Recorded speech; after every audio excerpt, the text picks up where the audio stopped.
प्रणाम। आज की बालकांड का तीसरा जो पार्ट है उससे आज से शुरुआत करते हैं।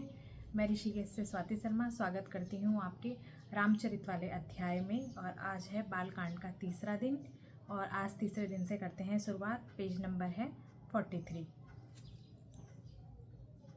आकर चरी लाख 84, जाति जीव जल थल नभ वासी, सिय राम मैं सब जग जानी, करो प्रणाम जोरी जुग पानी।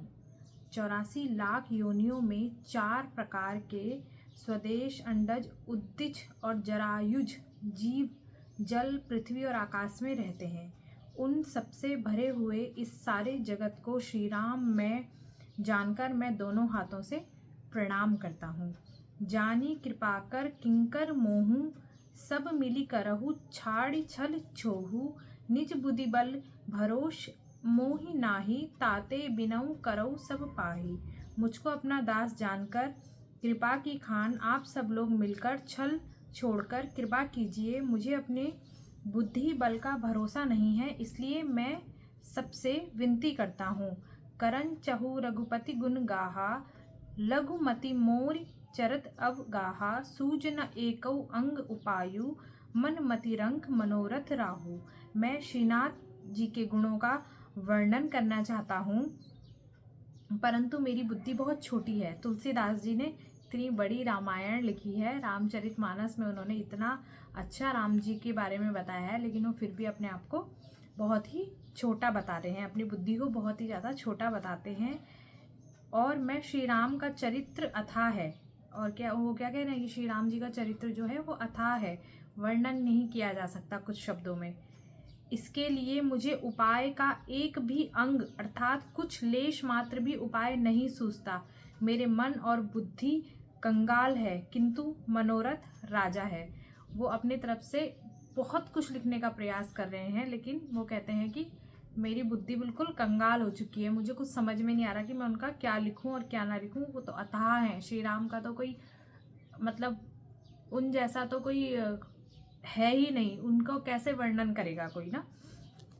तो उसमें वो अपने आप को बहुत सूक्ष्म महसूस कर रहे हैं, जो कि हर कोई करेगा। भगवान के आगे ये उनके चरित्र का वर्णन करना कोई आसान बात नहीं। मति अति नीच ऊंची रुचि आची, चही मतई जग चुरई न छाची, छम छई संचन मोर ठिठाई, सुनहिहा बाल वचन मन लाई। मेरी बुद्धि तो अत्यंत नीची है और चाह बड़ी ऊंची है। चाह तो अमृत पाने की है, पर जगत में जुड़ती छाछ भी नहीं। सज्जन मेरी ठिठाई को क्षमा करेंगे और मेरे बाल वचनों को मन लगाकर प्रेम पूर्वक सुनेंगे। जो बालक कह तोतरी बाता, सुनहि मुदित मन पितु अरु माता, हाहि क्रूर कुटिल कुबिचारी, जय पर दूषण भूषण धारी। जैसे बालक जब तोतले वचन बोलता है तो उसके माता पिता बड़ी प्रसन्नता से मन लगाकर इन बातों को सुनते हैं, क्योंकि वो बालक भले तुतलागे बोल रहे लेकिन बहुत सुंदर लगता है।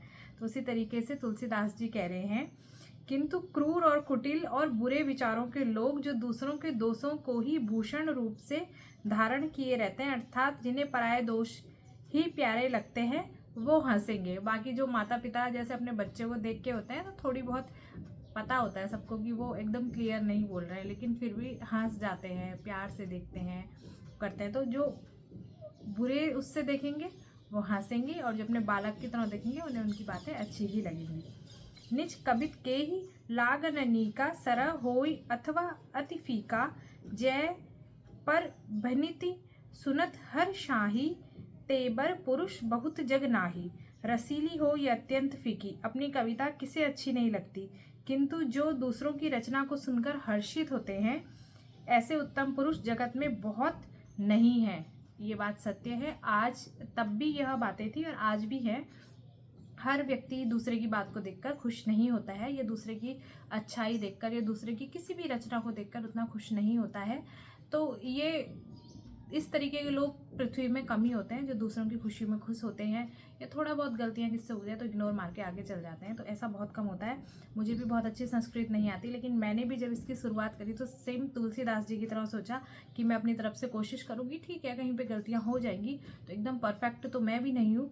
तो बहुत सारे लोग जो संस्कृत शायद जानते होंगे या समझते होंगे, तो उन लोगों को हो सकता है मुझ में बहुत सारी कमियां नजर आएँ, लेकिन मैं अपनी तरफ से एक प्रयास कर रही हूँ। बहुत सारे लोग हंसी मजाक भी उड़ाते हैं बहुत सारे, लेकिन उनके चक्कर में हम अपना काम करना थोड़ी ना छोड़ देते हैं। तो वही तुलसीदास जी कह रहे हैं कि मैं तो अपनी कोशिश कर रहा हूँ, जिन्हें हंसी उड़ानी होगी वो हंसी उड़ाएंगे, जो अपने बच्चे की तरह सोचेंगे कि तुतला के भी बोलता है तो सुंदर ही लगता है, तो वो उस तरीके से सोचेंगे तो जरूर सुनेंगे।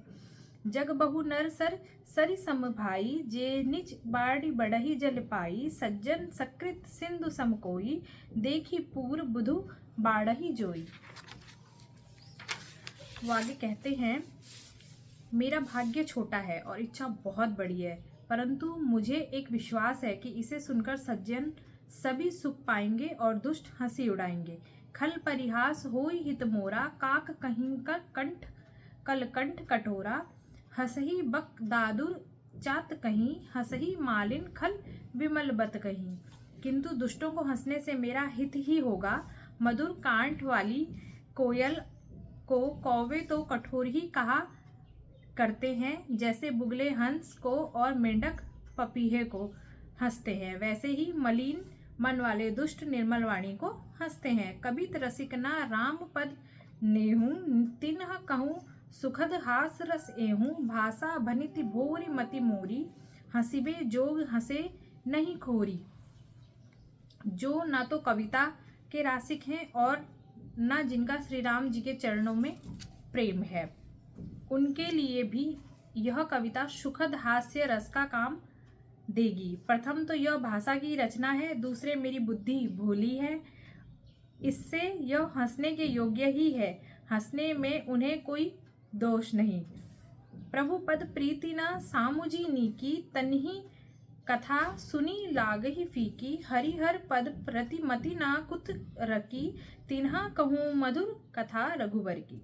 जिन्हें न तो प्रभु के चरणों में प्रेम है न अच्छी समझ है, उनको यह कथा सुनने में फीकी लगेगी। जिनके श्रीहरि विष्णु और श्रीहरि शिव के चरणों में प्रीति है और जिनकी बुद्धि कुतर्क करने वाली नहीं है, उन्हें श्री रघुनाथ जी की यह कथा मीठी लगेगी। राम भगति भूषित जिय जानी, सुनहि सुजन सराही सुबानी, कभी न हो नि बचन प्रवीणु, सकल कला सब विद्याहीनु। सज्जनगण इस कथा को अपने जी के श्री राम जी के भक्ति में भूषित जानकर सुंदर वाणी की सराहना करते हुए सुनेंगे। मैं ना तो कवि हूँ न वाक्य रचना में कुशल हूँ, मैं तो सब कलाओं में सब विद्याओं से रहित हूँ। आखर अरथ अलंकृत नाना, छंद प्रकंद अबे अनेक विधाना, भाव भेद रस भेद अपारा, कवित दोष गुण विविध प्रकारा, कवित विवेक एक नहीं मोरे, सत्य कहूँ लिखी कागद कोरे। नाना प्रकार के अक्षर, अर्थ और अलंकार, अनेक प्रकार के छंद रचना, भाव और रसों के अपार भेद और कविता के भांति भांति के गुण दोष, इनमें से काव्य संबंधी एक भी बात का ज्ञान मुझ में नहीं है। यह मैं कोरे कागज पर लिखकर सत्य सत्य कहता हूँ। वो कह रहे हैं कि मुझे बहुत ज़्यादा ज्ञान नहीं है, इतना कुछ लिखा उन्होंने, लेकिन उन्होंने कहा कि मुझे बहुत ज़्यादा ज्ञान नहीं है। जबकि आप इस तुलसीदास जी की जो ये रामचरितमानस है, इसमें आप देखेंगे कि हर अक्षर, अर्थ और अलंकार, छंद, हर तरीके से इसकी रचना की गई है, लेकिन वो फिर भी कहते हैं कि मुझे इन सब का ज्ञान नहीं है। मैं सिर्फ कोरे कागज पे लिख के दे सकता हूँ कि मैं सीधा सीधा इसे लिख रहा हूँ, मेरे को इन सब चीज़ों का कोई ज्ञान नहीं है। भनिति मोरी सब गुण रहित विश्व, विदित गुण एक, सो विचारी सुनहि सुमता, जिन्ह के विमल विवेक। मेरी रचना सब गुणों में से रहित है, इसमें बस जगत प्रसिद्ध एक गुण है, उसे विचारक अच्छी बुद्धि वाले पुरुष जिनके निर्मल ज्ञान है इसको सुनेंगे। ऐहि मह रघुपति नाम उदारा, अति पावन पुराण श्रुति सारा, मंगल भवन अमंगल हारी, उमा सहित जेहि जपत पुरारी। इसमें श्री रघुनाथ जी का उदार नाम है जो अत्यंत पवित्र है, वेद पुराणों का सार है, कल्याण का भवन है और अमंगलों को हरने वाला है, जिसे पार्वती जी सहित भगवान शिव जी सदा जपा करते हैं। भनित विचित्र सुख विकृत जो, राम नाम बिनु सो न सोई। विदु बदनी सब भांति सवारी, सोहना बसन बिनाबर नारी। जो अच्छे कवि द्वारा रची हुई बड़ी अनूठी कविता है, वो भी राम नाम के बिना शोभा नहीं पाती। जिसके चंद्रमा के समान मुख वाली सुंदर स्त्री सब प्रकार से सुसज्जित होने पर भी वस्त्र के बिना शोभा नहीं देती है। अगर बहुत सुंदर कोई स्त्री है और अगर उसने सारा श्रृंगार कर रखा है लेकिन वस्त्र अच्छे नहीं पहन रखे हैं तो शोभा नहीं देगी। उसी तरीके से वो कह रहे हैं कि अगर मैं कुछ भी लिख दूं और उसमें राम नाम ना हो तो वो लिखा हुआ लेख किसी काम का नहीं है, क्योंकि जो मेरी सज्जा है वो राम नाम से ही है। सब गुण रहित कुबी कृत बानी, राम नाम जस अंकित जानी। सादर कहीं सुनहि बुधताई, मधुकर शरस संत गुण ग्राही। इसके विपरीत कुकवि की रची हुई सब गुणों से रहित कविता को भी राम के नाम एवं यश से अंकित जानकर बुद्धिमान लोग आदर पूर्वक कहते हैं और सुनते हैं, क्योंकि संत जन भौरे की भांति गुण ही ग्रहण करने वाले होते हैं। यद्यपि कवित रस एकहु नाही, राम प्रताप प्रकट एक माही। सोई भरोस मोरे मन आवा, केहिम न सुसंग बड़पनु पावा। यद्यपि मेरी इस रचना में कविता का एक भी रस नहीं है, तथापि इसमें श्री राम जी का प्रताप प्रकट है। मेरे मन में बस यही भरोसा है, भले संग से भला किसने बड़प्पन नहीं पाया।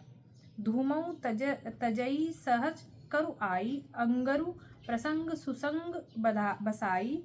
भिनति देश वस्तु भाली भर करनी, राम कथा जग मंगल करनी। धुआं भी अगर संग से सुगंधित होकर अपने स्वाभाविक कड़वेपन को छोड़ देता है।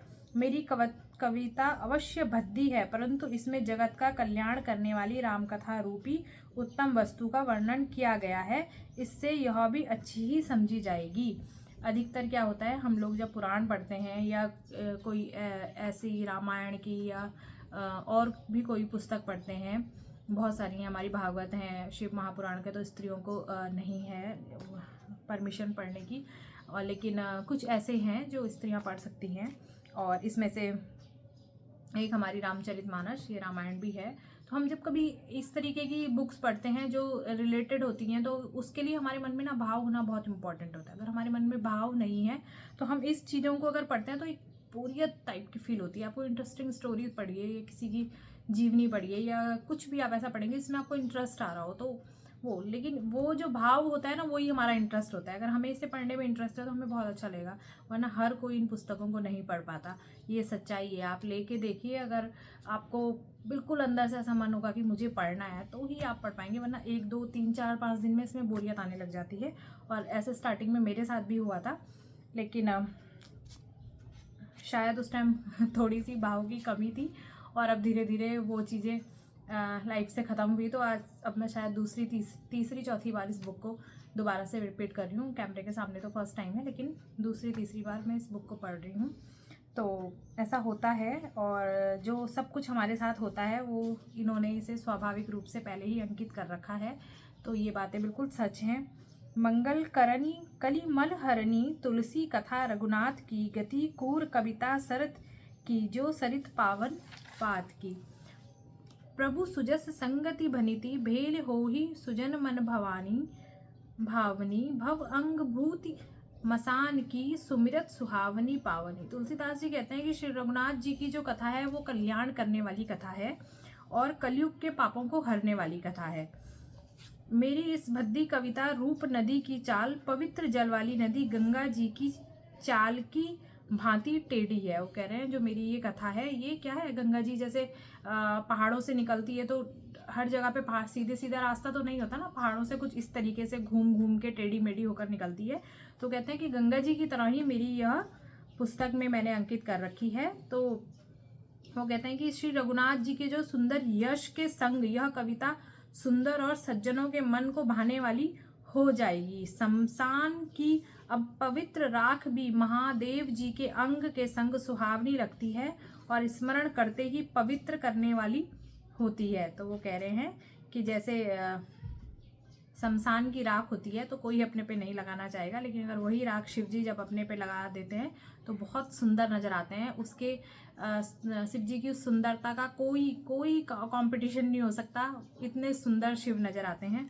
तो वो कह रहे हैं कि इसी प्रकार से मेरी भी यह कविता है, जब राम जी पे मन लग जाएगा और आप इसे पढ़ना शुरू करेंगे तो आप लोगों को नापी अच्छा लगने लगेगा। माना कि गंगा जी की तरह थोड़ी सी टेढ़ी मेढ़ी है, लेकिन जब आप पढ़ेंगे तो आपको बहुत सुंदर लगेगी। प्रिया लगही अति सबही मम भनीति राम संग राम जस संग दारू बिचारी की करई कोई बंदई मलई प्रसंग। श्री राम जी के यश के संग मेरी कविता सभी को अत्यंत प्रिय लगेगी, जैसे मलय पर्वत के संग से काष्ठ मात्र यानी चंदन बनकर वंदनीय हो जाता है। फिर क्या कोई काठ की तुच्छता का विचार करता है? श्याम सुरभि पय विशद अति गुणत करही सब पान, गिरा ग्राम में श्री राम जस गावही सुनई सुजान। श्याम गौ काली होने पर भी उसका दूध उज्जवल और बहुत गुणकारी होता है। श्यामा कलर की गाय होती है ना, काले रंग की गाय होती हैं जो, वो उनका बाहर से रंग कैसा भी हो, लेकिन गाय का जो दूध होता है वो सफ़ेद रंग का ही होता है, बहुत सुंदर और गुणकारी होता है दूध। यही समझकर सब लोग उसे पीते हैं। इसी तरह गंवारू भाषा में होने पर भी श्री सीता और राम जी के यश को बुद्धिमान लोग बड़े चाव से गाते और सुनते हैं। काली गाय के दूध देने से दूध पर कोई प्रभाव नहीं होता, वो सफ़ेद ही रंग का होता है, वो उतना ही स्वादिष्ट होता है, वो उतना ही प्रभावशाली होता है, वो उतना ही गुणकारी होता है। जैसे कि वो कह रहे हैं कि मैं गंवार भाषा में भी अगर इसको लिख रहा हूँ तो सीता जी और राम जी का वर्णन जब इसमें हुआ है तो इसको बुद्धिमान लोग बड़े चाव से गाएंगे भी और सुनेंगे भी। मणिमाणिक मुक्ता छवि जैसी अहि गिरि गज सिर मोहन तैसी, नृप करीटि तरनु तनु पाई, लही सकल शोभा अधिकाई। मणिमाणिक और मोती की जैसी सुंदर छवि है, वह सांप पर्वत और हाथी के मस्तक पर वैसी शोभा नहीं पाती जैसे राजा के मुकुट और नव युवती स्त्री के शरीर को पाकर ही ये सब अधिक शोभा प्राप्त करती है। जो मणिक होते हैं वो नवविवाहिताएं जो औरतें पहनती हैं उन पर बहुत सुंदर लगता है। तो कहते हैं कि सांप और पर्वत या हाथी के मस्तक पर वो इतनी शोभा नहीं देती, जब कोई इसे नई स्त्री पहनती है यानी कोई नई युवती पहनती है, शादीशुदा कोई नई लड़की पहनती है तो बहुत सुंदर लगते हैं जेवर उसके शरीर पे।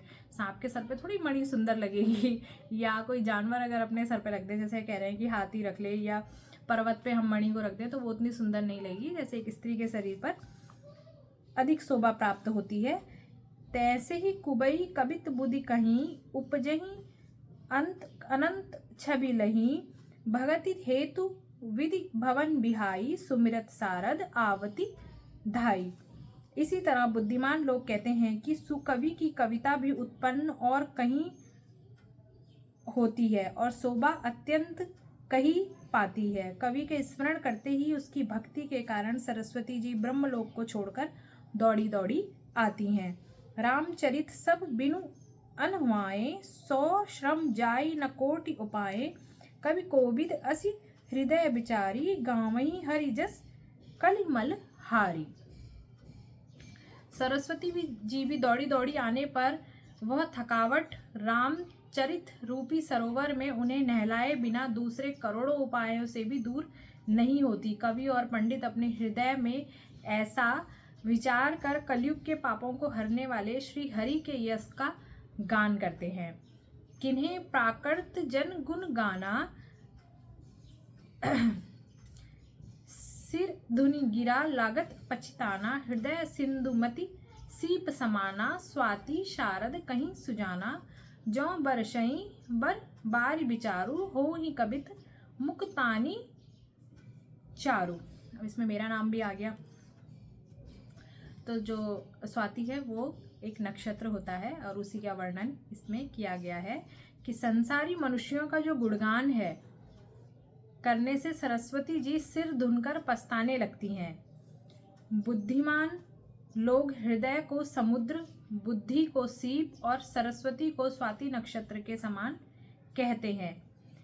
इसमें यदि श्रेष्ठ विचार रूपी जल बरसता है तो मुक्तामणि के समान सुंदर कविता होती है। जो स्वाति नक्षत्र होता है, जब वो समुद्र में उसकी बूंद पड़ती है और वो जब सीप में पड़ती है तब अंदर मोती बनता है। तो इसी प्रकार से वो कह रहे हैं कि जो बुद्धिमान लोग होते हैं वो हृदय को समुद्र मानते हैं, बुद्धि को सीप मानते हैं और सरस्वती को स्वाति नक्षत्र मानते हैं, क्योंकि जब तक सरस्वती का उस पे बूंद नहीं पड़ेगी, स्वाति नक्षत्र की जो बूंद है वो सरस्वती माँ से उसकी तुलना की गई है, क्योंकि बिना ज्ञान के कोई भी चीज़ नहीं हो सकती। तो जब नक्षत्र की, स्वाति नक्षत्र की जो बूंद होती है जब वो सीप पर पड़ती है, तो यानी जब सरस्वती जी बुद्धि में बैठेंगी तभी एक अच्छे क्या होगा, श्रेष्ठ विचार रूपी जल बरसता है, तभी अच्छा ज्ञान मिलेगा। तो मुक्तामणि के समान सुंदर कविता होती है। तो बिना ज्ञान के और बिना सरस्वती जी के आशीर्वाद से तो कुछ भी नहीं हो सकता। जुगति बेद पुनि पोहि रामचरित बरताग, पही रही सज्जन बिमल उर शोभा अति अनुराग। उन कविता रूपी मुक्तामणियों को युक्ति से बेद कर फिर रामचरित्र रूपी सुंदर तागे में पिरोकर सज्जन लोग अपने निर्मल हृदय में धारण करते हैं, जिससे अत्यंत अनुरागी रूप शोभा होता है। ये अत्यंत प्रेम से प्राप्त होते हैं। जे जन्मे कलि काल कराला, करतब बायस बेस मराला, चलत कुंपथ बेद मंग छाणे, कपट कलेवर कलि मल भांडे। जो कराल कलयुग में जन्मे हैं, जिनकी करनी कौए के समान है और वेश हंस सा है, जो वेद मार्ग को छोड़कर कुमार्ग पर चलते हैं, जो कपट की मूर्ति और कलयुग के पापों के भाड़े हैं।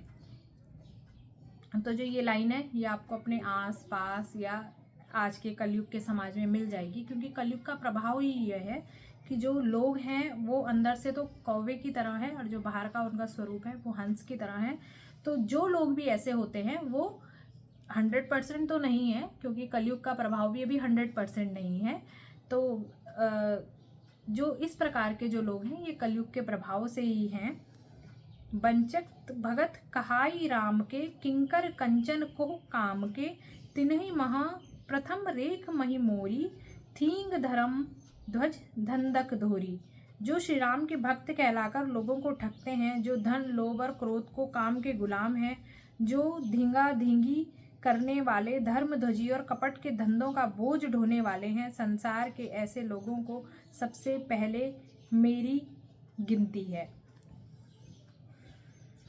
जो श्री राम के भक्त कहलाकर लोगों को ठगते हैं, जो कहते हैं कि हम श्री राम के भक्त हैं और यह कहलाकर ठगते हैं, जो धन लोभ क्रोध और काम के गुलाम हैं, जो धन के और धन मतलब किसी भी चीज़ का लोभ करते हैं, धन से मतलब सिर्फ धन का ही नहीं है, लालच है, किसी भी चीज़ का लालच है, क्रोध आता है जिन्हें बहुत, या काम के गुलाम है या अपने मन के गुलाम हैं, और धींगा धींगी करने वाले लोग मतलब हर समय अपनी चलाने वाले लोग जो होते हैं, धर्म ध्वजी और कपट के धंधों को बोझ ढोने वाले होते हैं। जो अपने अवगुण सब कहूँ, बाढ़ही कथा पार नहीं लगूँ, ताते मैं अति अलप बखाने, थोरे महूँ जानी ही सयाने। यदि मैं अपने अवगुणों को कहने लगूँ तो कथा बहुत बढ़ जाएगी और मैं पार नहीं पाऊँगा। इससे मैंने बहुत कम अवगुणों का वर्णन किया है, बुद्धिमान लोग थोड़े में ही समझ जाएंगे। क्योंकि देखिए जो लोग अपनी बहुत ज़्यादा फेंकते हैं या अपनी बहुत ज़्यादा चलाते हैं तो इसका मतलब उनमें बुद्धि की थोड़ी सी कमी होती है, या वो अपना गुणगान बहुत ज़्यादा करना चाहते हैं, लेकिन ये अपने आप को बेवकूफ़ बता रहे हैं, बुद्धि की कमी बता रहे हैं, अपने आप के सारे अवगुण गिन रहे हैं। तो जिन लोगों को ज्ञान ज़्यादा होता है वो अपनी बड़ाई कभी नहीं मारते। समझु विधि विधि विनति मोरी, को न कथा सुनई देहि खोरी, एतहु न करिहि जे असंका, मोहि ते अधिक ते जड़मति रंका। मेरी अनोख प्रकार की जो विनती को समझकर कोई भी इस कथा को सुनकर दोष नहीं देगा, इतने पर भी जो शंका करेंगे वो तो मुझसे भी अधिक मूर्ख और बुद्धि से कंगाल है। कभी न होई नहीं चतुर कहाऊ, मति अनुरूप राम गुण गाऊं, कहाँ रघुपति के चरित अपारा, कहीं मति मोरी निरत संसारा, मैं न तो कवि हूँ ना तो चतुर कहलाता हूँ, अपनी बुद्धि के अनुसार श्री राम जी के गुण गाता हूँ। कहाँ तो रघुनाथ जी के अपार चरित्र और कहाँ संसार के आसक्त मेरी बुद्धि। जेहि मारुत गिरि मेर उड़ाही कहहु तूल के ही लेके माही। समझुत अमित राम प्रभुताई करत कथा मन अति कदराई। जिस हवा से सुमेरु जैसे पहाड़ उड़ जाते हैं, कहिए तो उसके सामने रुई किस गिनती में है। श्री राम जी की असीम प्रभुता को समझकर कथा रचने में मेरा मन बहुत हिचकिचाता है। सारद शेष महेश विधि आगम निगम पुराण नेति नीति कही। जासु गुण करत निरंतर गाना। सरस्वती जी, शेष जी और शिव जी, ब्रह्मा जी, शास्त्र वेद और पुराण के ये सब ऐसा नहीं कहकर सदा जिनका गुणगान किया करते हैं। सब जानत प्रभु प्रभुता सोई, तदपि कहें बिनु रहा न कोई। तहाँ वेद अस कारण राखा, भजन प्रभाव भांति बहु भाषा। यद्यपि प्रभु श्री रामचंद्र जी की प्रभुता को सब ऐसी अकथनीय ही जानते हैं, तथापि कहे बिना कोई नहीं रहा। इसमें वेद ने ऐसा कारण बताया है कि भजन का प्रभाव बहुत तरह से कहा गया है। एक अनीह अरूप अनामा, अंज सचिदानंद परथामा। व्यापक विश्वरूप भगवाना, तेहि धरी देह चरित कृत नाना। जो परमेश्वर एक है, जिसमें कोई इच्छा नहीं है, जिनका कोई रूप और नाम नहीं है, जो अजन्मा है, सच्चिदानंद और परम धाम है, जो सब में व्यापक और विश्व रूप है, उन्हीं भगवान ने दिव्य शरीर को धारण करके नाना प्रकार की लीलाएं की हैं। सो केवल भक्तन हित लागी, परम कृपाल प्रगत अनुरागी। जेहि जह पर ममता अति छोहु, जेहि करुणा कही कीन्ह न कोहु। वह लीला केवल भक्तों के हित के लिए ही है, क्योंकि भगवान परम कृपालु हैं और शरणागत के बड़े प्रेमी हैं, जिनकी भक्तों पर बड़ी ममता और कृपा है। जिन्होंने एक बार जिस पर कृपा कर दी, उस पर फिर कभी क्रोध नहीं किया करते। आज इतना ही करते हैं और पेज नंबर 49 तक ये हमारा हो गया है और स्टार्टिंग कल यहीं से करेंगे। मिलते हैं अब आपसे कल वाले उसमें, नहीं तो ब्लॉग बहुत ज़्यादा लंबा हो जाएगा। तब तक के लिए जय देवभूमि उत्तराखंड।